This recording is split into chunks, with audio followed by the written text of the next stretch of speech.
The only responsibility of taking care of a woman is on their father or their husband. What's the nonsense? It is against womanhood to just show up as needy, unafaa kusaidiwa. Even you are a human being. It's a bad mentality. I'll talk to you about that in the afternoon, and it is causing you to be poor. We will look at you as something to be used. The reason there is a lot of abuse in relationships is because you showed up as someone without worth, without position. So man or woman, look for diligence. Yeah, so I was praying for somebody, and when I prayed, the reason I was praying is because nobody had written me a letter, even when I went out for funkies. So that week, for real, I didn't get any I was letter. not there. I had not been discovered. So just listen to the story. Ni nini mnanijazia? Mnaniangalia vibaya. So when I went home that holiday, I found him playing the piano. He was our teacher. And he was playing the piano so well and he was so diligent. All right. And I was like, this young man is so good. Okay. I didn't know he had also noticed me. But somehow, way after finishing high school, he comes to me, and that was after he had gone to my mother. I didn't know that part. He comes to me and he says, "You're so lucky. How do you meet your husband at your first attempt?" And I look at him, I'm like, "You're so proud. What makes you think I'll become your wife?" And soon after that, we were put to work in the same department in church. Both of us were choristers and we were working in the music department. And that's how we started courting. We did something more than just choristering. What was that? Well, of course, when you sing together, there's a way the hearts synchronize and you realize we can do more than sing. So there are those days you walk her home, you pick for her flowers. I did my assignment. I learned that she loved flowers. Now, there are many boys and guys who we were chasing her together with. I don't know if any of them is in this congregation, but one of the things, I'm now just giving them a scorecard because they did poorly. That's why I was picked, and they failed terribly. Why they failed is they didn't do their assignment. They would send her chocolates, and the girl loved flowers. So I'm the one who ate all the chocolates. However, the Bible has a blueprint of relationship. We'd like to teach you three things. What three things are we going to share with these people today out of the biblical blueprint of relationship? And I will read for you the story and give you these three lessons. Number one, give me the three Number all together. one is values or virtues. Do we want to start with values or virtues, or we want to start with the other one? Which one? The second one, the third one. Vital. No, the second one. Which one? Vows? There are only three things for today. Number one, Values. vows. Number one is what? Vows. Now, the Bible says in Genesis 24, we read, "Now Abraham was old and well stricken or advanced in age. The Lord had blessed Abraham in all things. So Abraham said to his oldest servant of his house, who ruled over all he had, and told him, 'Put your hand under my thigh. I will make you,'" what's the next word there if you're reading? "I'll make you swear." Immediately that word pops into our face, that relationships are covenants and they are not guesswork. They are not trials. They are vows. Can you tell your friend it is a vow? It is a vow. Now, the vow is not made to the person. The vow is made to God. Let's start with the high exalted position. When I went and made the vow I made was to God. And so if she gets angry and leaves the marriage, I will still remain because there are still two of us in the marriage. Me and God. What do you think? So quickly we understand the need for young people to appreciate the principles of vowing. Now, before we even talk about vowing, you can't vow with someone who is under 18. Exactly. According to legal structures of this country, when you're going to vow, the vows look like something like this. I, so and so, like let's take the marriage vow, for example. It says, I, Andrew and then you Owino. mention your name, and then you say, I take you. And there I would like to reinforce what Pastor said. Wives are taken, they are not given. Can I repeat that one? So today, don't sit there as a man and you're hoping that the lady will come and say hi. No, it is you to go and take. Can I read another text again? Here is what Abraham is telling his servant. He said, "You shall not take." Who is reading for him that text? It says, and the servant said, "Perhaps the woman will not be willing to follow me. Must I take your son back to the land which you came from?" Abraham said, "Beware, don't take my son back there." But the commission was, "Go and take a wife for my son." It's important that when you take upon yourself the vow, you should be a person who can actually take vows. You should be someone who can keep your word, isn't it? Yeah, you've made me just think, let me think aloud here. Do you mean that as a lady, if I see a man I like, I should not approach that man and just say, nimekulike, I shoot my shot? Did you do that? Well, if you did that, we would have not been here with you.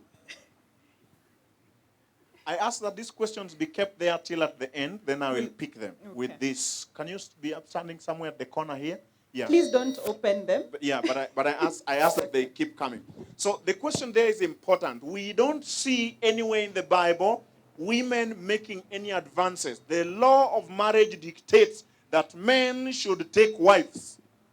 Is that true? But they'll argue that Please put the questions here and here. Thank you. Ruth was asked by the mother-in-law. No, Ruth presented herself, and it is Boaz who cut for the lady. Ladies, listen to me. Men have a law of the jungle of hunting. It says like this: whatever a man hunts, a man keeps. Can you repeat that after me? Whatever a man hunts, a man keeps. You can put it this way: whatever a man hunts, they protect. If you hunt the man, there will come a time the man will still hunt, you will be left, and you will remember this day. There will come a time you will need protection. There's this nonsense of Delilah's daughters, where ladies shoot their shot. Let me tell you, it is not womanly. All a woman needs to do is what you did. It is called becoming the better option. What is that? You create an environment. For example, today you could have come with food, and over lunchtime you do what? Yeah. Or sometimes it's just the better option in how you speak. How you speak. If a man approaches you, some ladies are rather rude, You look at the man from head to toe, you size him up, and you're like... You shake your head. You shake your head a little and put your hand here. So what should a lady do if they know that this is not the man I want? Umeangalia tu kaona si huyu. How should you respond? You can thank them for approaching you. True, because... No, by the way, let me tell you, ladies, that is important. Even you should tell them, even for the fact that a man can look at you as marriageable, you should thank them, isn't it? Yes. Continue. Yeah, that, it's a big honor for somebody to look out of... out of... All right. That out of all the women in the planet, they've singled you out and chosen to approach you. Isn't that a big thing? It is. So even if you don't think this is the right person, you can still be friendly and thank them for the action that they've Because taken. they might be your boss 5 years from that day. Exactly. So you don't treat them rudely. There is a law of courtesy that every Christian is courteous. So thank them for bringing up the issue. What if you know they are not the person? So how do we even know that this is a person in the first place? That's a very good question. First of all, let's go back to reinforce. I'll come back to that question a little bit. Let's reinforce the fact that if your day for marriage comes, I'll ask you, make a vow. Number two, there are people you cannot enter into covenant with. Okay. For example, Abraham declares that you shall not enter into a covenant between an Israelite and a Canaanite. There were 3 problems of the Canaanites. Number one, they were unlike the Israelites. And maybe you've heard this text every camp meeting. You shall not be unequally yoked. We shall repeat it. What if Adventists are boring? They only know how to quote SOP. You want to be told how pretty you look that day. The man is just sending you SOP quotes. But sisters, after this lesson, they will be sending good quotes. Like today, you really tried to shine, by, the colors on the nini, these things. There's nobody else who has clothes like this. So, men, you just need to learn those little things. Don't be boring. Don't make people reproach Adventism. Adventism is fun, isn't it? Just learn how to compliment. Na wanawake nyinyi pia mkikomplimentiwa. There's a lady who was telling a man, the man has told him, you look smart. The lady is saying it, tell it to Jesus. Sasa hizo ni nini? Just be romantic a little bit, a flower. So, men, we are not going to live here being boring, only sending SOP quotes. You can also send something else of what you are thinking and how they look. Women love to be complimented, don't they? Exactly. Of course. When you read the book Songs of Solomon, you find a man who is, complimenting the wife. There's a song we sing in our home. It's called The Spoof of Solomon. You can look for it online. She says, your hair is like a goat's hair, unfortunately. And, her skin is as smooth as something. Yeah, and the principle there is all ladies want to feel they are chosen out of everybody else. And that's a principle inside the marriage vow and inside God's order of marriage. That you choose out of your own volition. Don't be pushed. Don't be forced by circumstance, by economics, by age.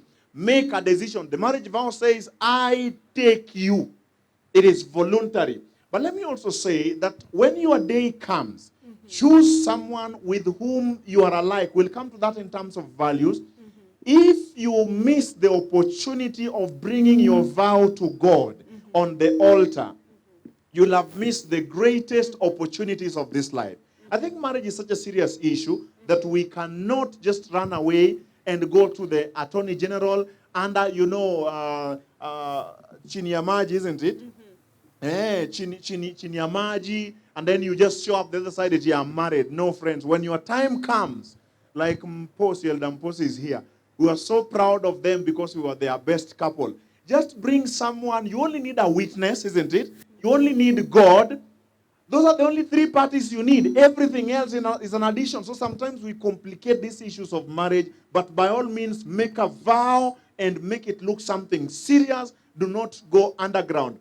Vow with a fellow Christian, not a Canaanite.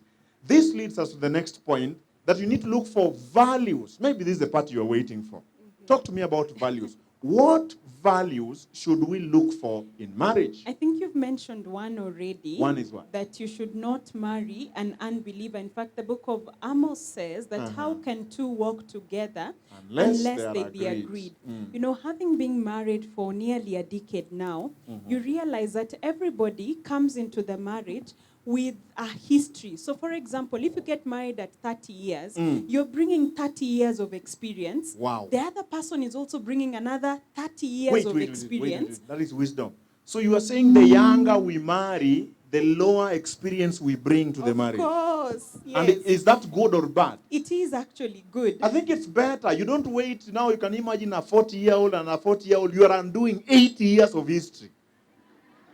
Just don't let marriage be a near-death experience.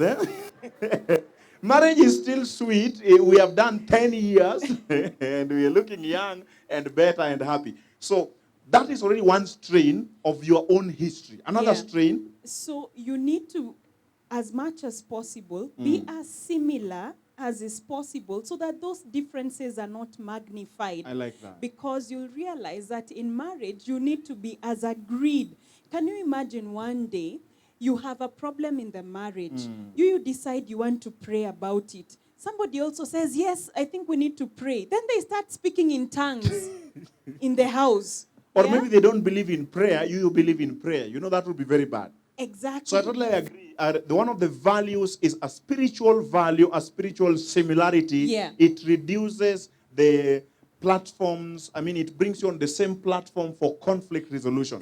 There are other values too. The other values are, one, look for somebody who is diligent. Diligent. Yeah, because the Bible says, seest thou a man who is diligent in his business? He will serve before kings, and and not not mean mean men. men. And So- the best king to serve before is the King of Kings. Hmm. God also picks for himself people who are diligent. And today you'll tell this by there's a certain crop of men who all they want to do is to be taken care of. You know, they'll Men. move into your house, Allah. or if they're not moving into your house, you'll find yourself doing wife duties for them. You know, every Sunday, instead of going for the youth meeting, you are in their house washing clothes and cooking chapatis before the next one comes to eat the chapatis on Monday. Allah. Those men are here Yeah. ama hawajakuja. So- Hao wanafaa kubatizwa, si ndio? But there's also a crop of women. You meet them day one. Just leave for me this other one. This one was. There's a crop of women. You meet them day one. In the evening, gas imeisha. Sijui nitumie 2K urgently. Ni nini mbaya na nyinyi? You know, you might meet a good man today, but you look too needy. And then you are asked, what are you bringing to the table? I am the table. Way back to na hiyo furniture mentality. That furniture mentality, si kwenye nyumba ina, when we are changing the furniture, you'll be one of the things that are going to be changed. Even men, listen, men want women who can stand on their own and can bring something and can take care of children when the men are gone. Am I right, men? This thing of, in fact, let me say, I'm going to liberate some men here today. It is not your business as a man, as long as you are courting. Is there any other young man here I should point at his face? No, there is no one. As long as you are courting, it is not your business to pay bills for your girlfriend. Can I say that again? Weka hii TikTok, narudia, weka TikTok.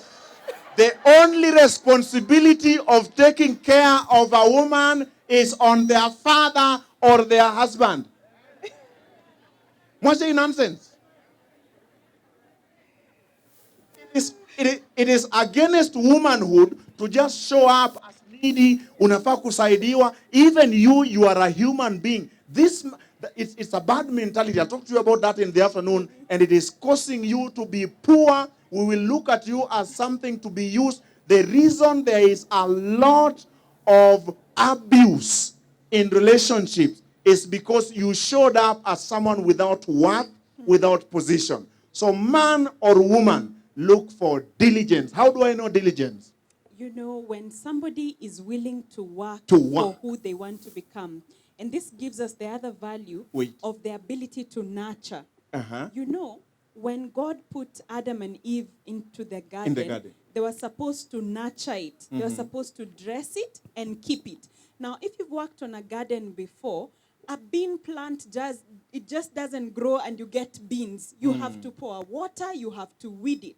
And in And you have to be relationships, consistent Exactly. and intentional. yeah, you have to be willing to grow with the person. And I tell ladies that when you see a man later on, they are so successful, they know how to speak with women, they're now driving a serious car or a serious job, it has been nurtured. Or let's put it this way. If you met me at your age, you would have dismissed me as an idiot and not going anywhere. True.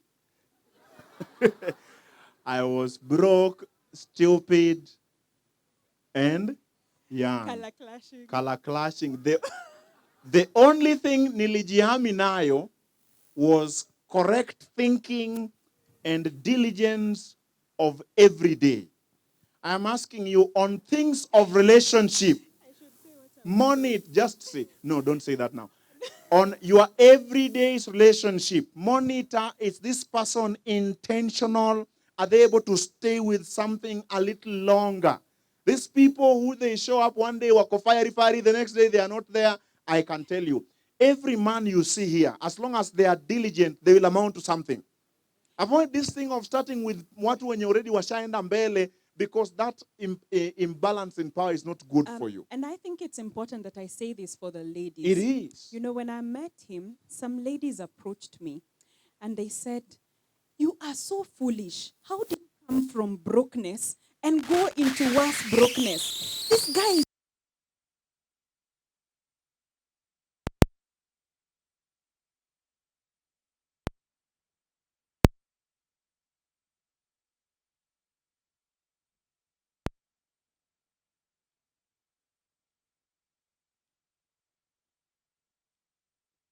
brown. Yani ukutuna koti moja. Now that is, we'll talk about that afternoon on money. But it's possible to start from smallness, and then we grow. And be willing to grow. But you need to watch out for the willingness. I like that. Because some people are not willing to grow. You know, they are comfortable with poverty of mind, poverty of pocket, poverty of spiritually, you know. And it is important that you look out for the willingness. He was willing. And when somebody is willing, you can work together You can nurture it. and grow together. So for me, why I picked her on that subject was she was still in school.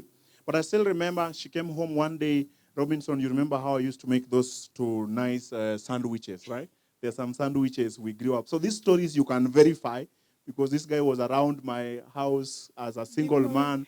So when she visited, she noticed that I would make nice sandwiches. There's a way they would just add, there's a way we would just add Adventism to it and it would taste nice. So on dates, I was not able to afford Kempinski. Now today I can afford. I will take her to Kempinski before I fly to Mombasa in the evening. But those days, even 2,000 shillings of date was prohibited. I couldn't afford. So what I did, I came with my sandwiches, willingly, happily. Where did we go? Those days, Uhuru Park was still free. She came with a leso. That is all you need to handle a good date. As long as we were outside, and it was nice, it was private, but also public-private, you understand? You need to date public-private, isn't it? If you're concerned about purity, which is another important value, we will read that where Rebecca is put forth as a virgin, and then the Bible says, comma, no man had known her. In biblical language, that stresses beyond physical virginity to the mind. There are people who may have not been touched down there, but their minds. Let's leave that aside. For me, what I chose was, as she came over, ate my sandwiches, she was not a Delilah. You know what a Delilah is? Devourer. Kumaliza tu, inaitwa kukuground, eh? So when she finished eating my sandwiches, she asked me for the recipe. She went, made the sandwiches, and went to her medical school class, and she sold sandwiches and grew the amounts into the next day. I said, this one is ready for marriage. There was no other evidence. You know that song, I need no other. So what other values do we need to look for in marriage? People who are visionary. I love that. So I remember during our dates, he would invite me for a date. And then after he's invited me, he follows up with a text by asking, what's the agenda for the date tomorrow? Of course, I would get angry. Yeah, that feeling of, sini date. You know, like if you're calling me for a date is a date. But how he ordered his life was that every date had to have an agenda or something that we were speaking about. And it showed me that this is somebody whose life has an agenda. You know, we ask ourselves, what's the purpose of our marriage? And we know that God has called us to speak his word and to help many young people and young families. That may not be the same calling for other families. There are families that are called to do business, strictly, you know. And so if you've answered your own purpose of life, and you can see purpose in another person's life, and they are living according to their purpose, how do you see that? Sometimes you'll find, let's say you're picking a man. This man is not yet decided on who he is, what he wants to do. So one day, they are in mission school. They want to become a pastor. They quit mission school. Now they want to be a professor in psychiatry. They quit psychiatry. Now they want to be a businessman. Give that man time to decide who they want to be. Where they want to go. Because if you marry such a person, you'll be so destabilized in that home because he's not yet settled on who he is and who God has called him to be. Now here is a good text to sum up all that. One of the best mission you can take for your home, and God requires it of every young person. Read it out there in Malachi 2:15. That every home is organized so that only one thing happens. Like in the marriage of Boaz and Ruth, that Obed would be born, and Obed becomes the father of Jesse, and Jesse becomes the father of David, and David becomes the great-grandfather of Jesus. That Jesus be born in your heart is the reason for every relationship. The Bible says, can I read it out there? It says, but did he not make them one, having, what's the word there? Remnant of the Spirit. And why one? He seeks a godly offering. Offspring. He seeks a godly offspring. If there should be one reason to get married, one vision to get married today, that a godly offspring will come from you, that your home will be a remnant when all other homes are failing. Do we have other values that a young person need to think about apart from diligence and apart from vision? There's discipline. I in like life. that again. Yeah. There are people who are so indisciplined, they can't follow rules. Yeah. And when they can't follow rules of driving, rules of just being in church, you'll find even in the home, they will live life at their own terms. And in marriage, those of you who've been married for long, you know that you cannot live life at your own terms and remain married. There are rules. Somebody said marriage limits us in many things we can do, but expands many things we can become. Let me say that again because the microphone messed it, and that was inspiration. Marriage limits us in many things we can do, but expands many things we can become. And so the ability of someone to submit to a higher authority is an important value to look out for. Well, let's rush over that one. That one they're going to think about as they go home. There's another value. I don't know whether we mentioned this value of delayed gratification. Delayed gratification, we see, this is Eliezer. He has found the girl. But the Bible says he didn't just go quickly and start talking to the girl. The Bible says he held his peace. The ability to hold your hormones. You know when that song of Master, the hormones are raging. You know the song Master, the hormones are raging? And you're able to master your physical powers, your anger. And the guy was just collected. He kept his quiet, wondering whether God had prospered his way. And that brings me to the last value before I tell you why marriage is vital. The value of prayer. We see Eliezer leaves home and he falls on his knees under the weight of this heavy responsibility and say, oh Lord, I stand here in the way of men. And I ask you, help me to find a wife. And he remembers the promise of Abraham.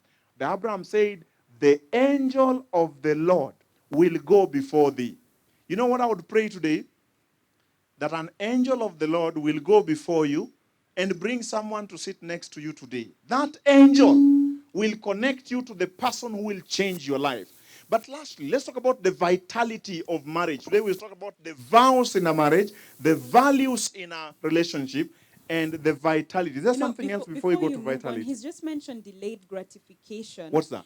And I thought about a question. You know, how soon should you shoot your shot if you've identified a girl here today? That's a good question. Should I go directly and say, okay, I have seen you, I like you, I want to marry you? You know, I met men like that. Utaachwa. On the first day. You will not be taken seriously if you're a man. Yeah, so when and how? So there are levels of communication. When you meet someone, nobody expects that you're going to go to all the deep levels of conversation. So if you're sitting next to someone and you like them, well, we hope that you can begin a conversation. Number one, by commenting. There's something called the SEC rule, the SEC rule. Can I say that? Yes. SEC. Whenever you meet someone new, this is somebody I've never met. Number one, you smile. A smile will usually attract a smile, isn't it? And then E, eye contact. And whenever your eyes lock with anybody, let your lips drop down or open your mouth. Say something. C is comment. Comment something nice. Don't comment on things that are creepy on their body. Just say, I like your outfit. Today, somebody might live here with a girlfriend because of the SEC rule. Smile, eye contact, compliment. Can you say that with me? Smile, eye contact. Compliment. Usitoke hapa kama hujafanya hivyo. Smile. Don't lock eyes with someone and you are so serious nikao libatizo kwa maji ya ndimu. Whenever your eyes lock with someone, please drop your lips, open your mouth, say something good about what? the weather. Just say, that preacher is nice. Don't start complaining. You know, now this guy is... Huyu jamaa amesimama hapa mbele yangu, nobody likes people who are complainers. Train yourself to say something nice. Afterwards, look for a way of getting the number.